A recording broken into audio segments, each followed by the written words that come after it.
Hello, I'm Foon, and I write the website hustlecastle.site. As promised, I'm back today to read the spoilers for the next event's unique items. Real quick housekeeping announcement, I've updated the spreadsheet for tracking ancient craft roles to add the Blade King and Ice Angler sets. The instructions on how to most easily migrate from your existing copy with all your personal data to the new version are on the lobby tab of that document. However, I recommend only migrating if you are starting your Blade King and Ice Angler now. I expect that Hustle Castle will be giving us another 2 new sets soon. Mathemac leaked 4 new set icons back in December. I confess, at the time I wrote these off as early concept art for Nameless King, Cultist, Dragonborn, and Reaver, but obviously now we can recognize that 2 of these are Ice Angler and Blade King, so it seems safe to assume that the game developers have new shotgun and crossbow ancient sets ready and waiting to be released soon. Okay, let's start with the basics of how Rune Event works. These are the events where you are awarded cards throughout the game while playing, and then you collect all the cards into a collection. Opening the collection, you get basically a chest, although it opens immediately, and in these chests there will be different goodies, even goblin days, but most importantly, the runes. These collections are broken into 3 categories. One category, you'll get the cards mostly from Arena, plus other activities. One category, you'll get the cards mostly from Dungeon and other things. And the third is the infamous fun category that you get from things like sharing resources with friends. You can't grind the fun category, which I'll come back to when I talk about strategy later. The runes are divided into these 3 categories, and each will only drop from the collections in that category. Every rune event, they release 3 new runes that have a similar design and all go on the same type of equipment. Last time we got 3 new ring runes, 1 for each of the classes, Tank, Mage, and Archer. This is going to be basically the same, but for amulets this time. Though we have also in the past gotten sets of 3 runes that could be placed on any class of fighter. While there are only 3 new runes, any rune that you don't already have can drop. For this reason, if you have a lot going on right now and can't grind this event enough to get everything, don't worry about it because there will be another rune event in a few months and you can get another chance then. Regardless of whether you just need the 3 new runes or if you have 0 and need every single one, it generally takes 250 to 300 collections to get all that you need.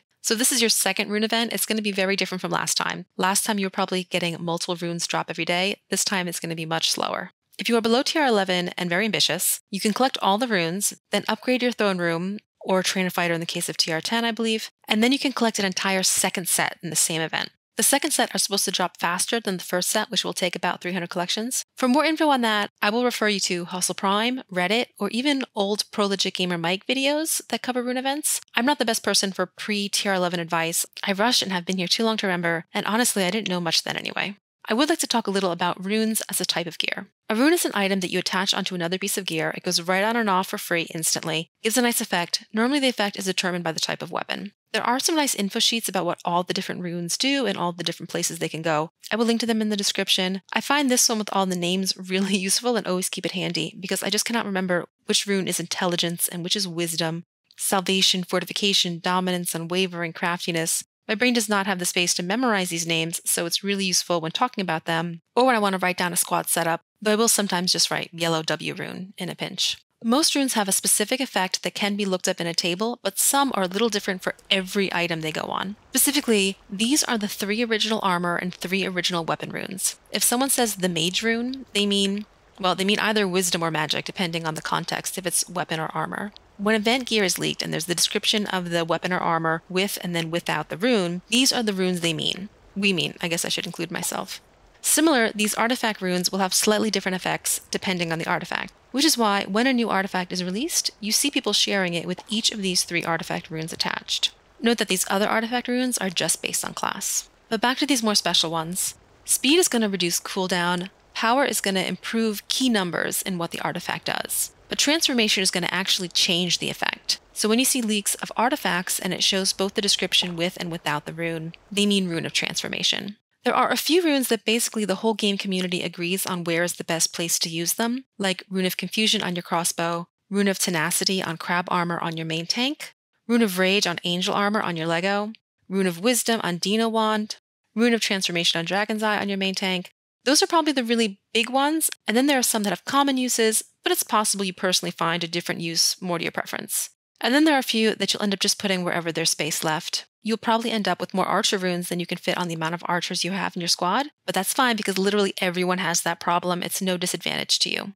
Back to talking about rune events rather than rune themselves. I'll talk a little bit about strategy. The old advice was to open fun last when your total number of collections is higher. so you'll be past all those hidden soft caps and make the fun runes drop. You do this because, as mentioned, you can't really grind the fun category, and you don't want to be stuck at the end of the event missing fun runes and not having any fun collections to open. But I'm going to add to that older advice. There is also a different strategy if you only need the 3 new ones versus needing all of them. If you just need 3, then you'll hear from others that Rune A is dropping first around N number of collections. I think like 60 in the past. Rune B is dropping second around some higher number of collections, and Rune C is dropping last between 250 and 300 collections. In this case, I would open the 2 non-fun categories, Massacre and Confrontation, until you get close to when the first is dropping. Then, if the first dropping is fun, also slowly open some fun collections. Otherwise, keep going with the other 2 until it drops. If you just need 3 after the first drops, you're done with that category. Open all those as they come, you're done. You want to raise the number of your total collections opened so you can reach those soft caps and the next rune will drop. Slow down opening the others and use the finish category as your main source of raising your total open count. As you get closer to when Rune 2 is dropping for other players, then start opening that category until you get it too. When you're down to just the last one, obviously you're opening the finish categories without hesitation, and open one of that last category every 10 collections or so until you get it. Now, if you need a bunch of runes, the same principles of that strategy I just laid out apply to you, but you're probably not going to be finishing in a category until late in the event. So your strategy is going to be a blend of what I just described and the old save fun to the end strategy. I would do something like open 5 Massacre and 5 Confrontation and then 1 fun. This will spread out your fun collections so you're opening them all along. One thing I believe very strongly is open at least 1 collection from each category each day. It has happened to me, and I have found examples of it happening to others where you miss a rune drop. In my case, I didn't open any collections for the first few days in a past rune event, just out of laziness. Then I opened them probably just in order on the screen, and I blew past the soft cap for when the first rune was typically dropping without noticing. And I somehow missed the range for when the game expected to drop it. In the end, the rune that virtually everyone got, somewhere around collection number 60, I got around collection 330. It was a really stressful event and so frustrating going into that needing only 3 runes and passing 300 collections with still only 2 so far. So at least 1 collection, each day, each category, just to be safe. Okay, let's get to the main event. I will read you the spoilers that most of you have already seen in my silky New Jersey accent and provide my 2-cent commentary on my first impression of their usefulness. Though I've said before and I'll say it again, descriptions get you about halfway. Only time will tell how good anything is. My lords and ladies, the Galactic turmoil will begin very soon. New runes, unique skins, castle skins, an artifact, and many other rewards are waiting for you. Expect shroom at your castle gates. Now, normally rune events are called a hustle, so maybe that will actually be Galactic Hustle in the end. I believe all of this has been translated from Russian into English by Google Translate. And again, this is all leaked text. Very soon, when Facebook officially says it, could mean 48 hours. But here, we don't know when, although events normally start in the teens of every month, so it probably will start pretty soon. Shooting Star Artifact with the effect called Rage of the Stars. Without a rune, the fighter creates a bright burst of light around him. All enemies take some amount of magic damage and are blinded for some amount of seconds. Blinded enemies have a 0% chance to miss. Also, all enemies have their maximum health reduced by some amount every second for some seconds. So my first thought here is that this is going to really depend what those missing numbers are. If this is a long amount of seconds and a high percent chance, that's great. If it's 2 seconds and a 20% chance, that's not so great. So really hard to have an idea until we see the final thing. With the Rune of Transformation, the fighter creates a bright flash of light around him. All enemies take magic damage and are blinded for seconds and cannot move for seconds. Blinded enemies have a chance to miss. Also, enemies have their maximum health reduced. By blank every second for blank seconds. Now, the bar for using the Rune of Transformation is really high because most people are using the Rune of Transformation on Dragon's Eye and it's very, very effective there. In this case, I would say you definitely are not going to use the Rune of Transformation here because the only difference I see is and cannot move.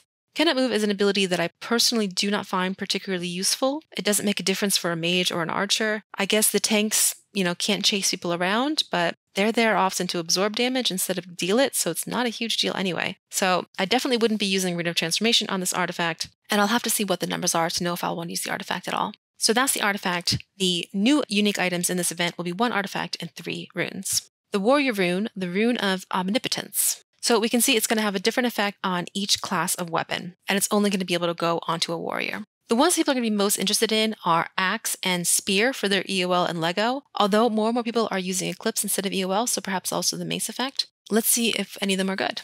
On the Axe, when a fighter uses a weapon's basic ability, they strike a large area around them, dealing blank physical damage to all enemy fighters.